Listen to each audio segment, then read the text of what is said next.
Okay, so Rabbi, we've talked a lot about the spiritual dimension, about our neshama, about our souls, kind of things, right?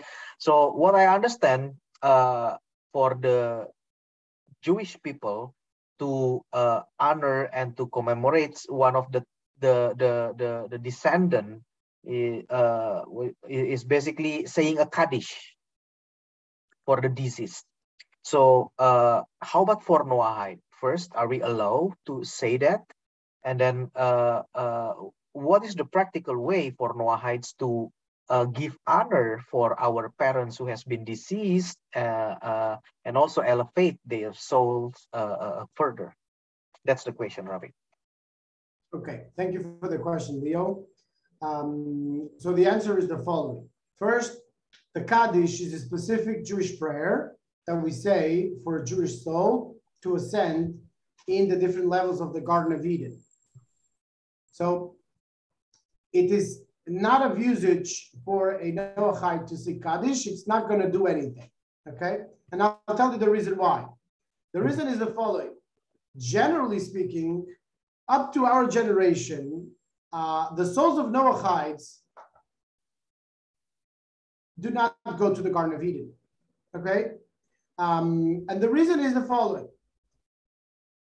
As we spoken last week, when the Noahide observes the 7 commandments, he has a share in the world to come. That means in the resurrection of the dead. It doesn't mean that he goes through the Garden of Eden. The Garden of Eden is like the celestial academy of Torah, where a soul sits there amongst the souls of the tzaddikim, meaning of the Jews, and studies Torah. That is what the Garden of Eden is. So if a Noahide understood and fulfilled the 7 commandments because God said so in the Torah and gave it to Moses on Mount Sinai, so yes, he will have a reward in the resurrection. Doesn't mean that he's going to go through the Garden of Eden. The Garden of Eden is, so therefore you understand the non-relevance of saying a prayer for it's not gonna do anything in the Garden of Eden. The Garden of Eden is a stationary space for the souls to await for the resurrection. Now, you would ask, okay, so where are the souls of those Noahides that fulfill the 7 commandments? Those Noahides that fulfill the 7 commandments, where are they at? So they are in this, there are 2 levels in the Garden of Eden. There's the lower Garden of Eden, there's the higher Garden of Eden. The lower Garden of Eden is a, when you're waiting for a bus, you're there sitting there in the bench, and that's pretty much it. But you have another, imagine in the airport, you have this lounge room with shops and with different places that you can go and eat. So you're waiting for the plane. It's a completely different experience than waiting for the bus in a bus stop. Okay? So a Noahide that has performed the 7 commandments, while he's waiting for the resurrection, he will be sitting like in a bus stop. Okay? Which is, it is what it is. But only if the Noahide, like for example, you and I were doing for already quite a number of months. We study Tanya, we delve in Chassidus. It gives a Noahide access to the higher Garden of Eden, where you're waiting in the waiting room, where you have these shops and you have these different places you can go eat and see people, and you have a jacuzzi, and you have you can go to the lounge room, etc., etc. Okay, so it is appropriate for a person, nevertheless, for a Noahide to say Psalms, especially if the person has just deceased. For the first 3 days, yes, it's definitely very useful to say, to heal him for that person and to put charity for that person. It will easy the process, okay? Now, again, you have to consider how that person deceased. Was he bounded by the 7 commandments, where he's not bounded by the 7 commandments? It's not one size fits all.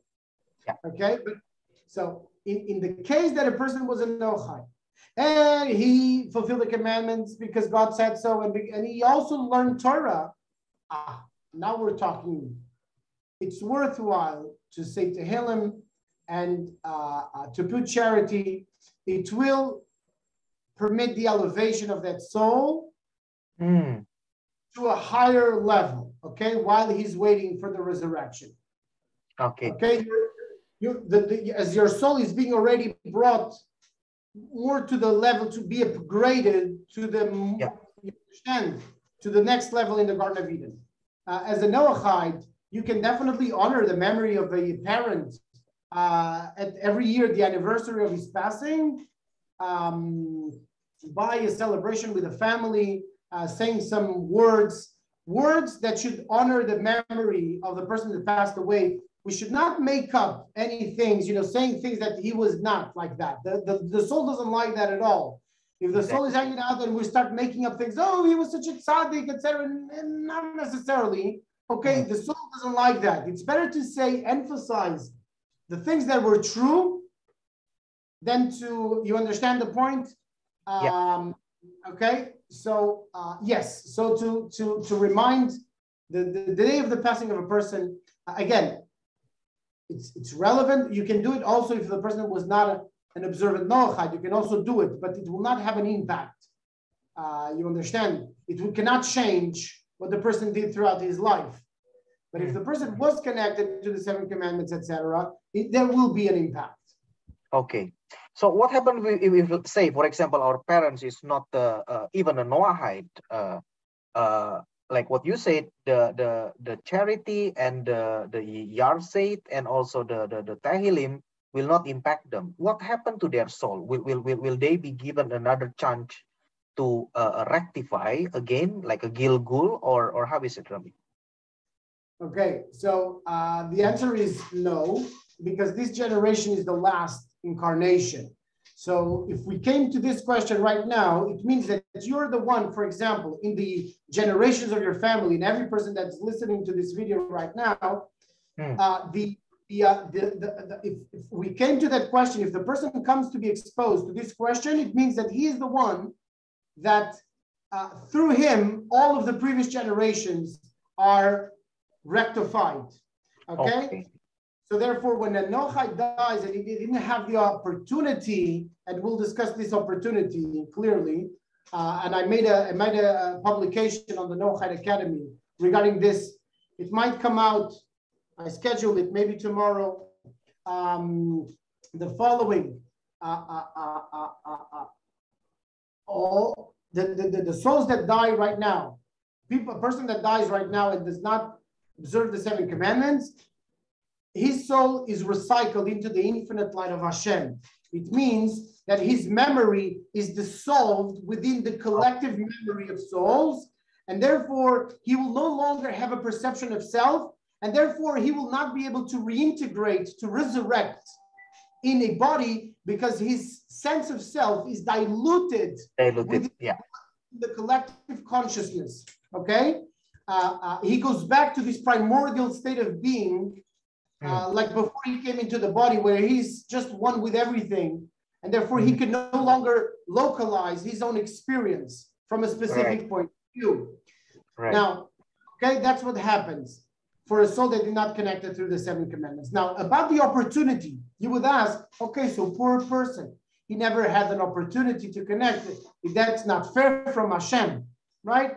So I just posted an article that answered that question, that in our generation, we have 7.8 billion human beings, meaning bodies, that include all of the souls. In the beginning of the creation, right, there were 100,000 human beings. 150 years ago, there were 3.2 billion human beings. We were half. 150 years ago, we were half of the human population. It means that right now, there's enough bodies to contain all of the souls. All right.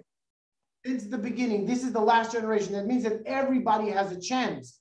Everybody has an opportunity. Nobody can say, no, I didn't have the opportunity.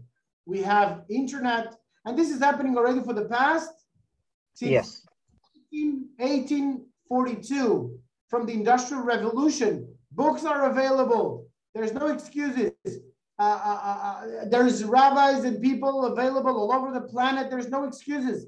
Everybody can come to the rabbi and ask him, what should I do to ensure the next chapter in my existence?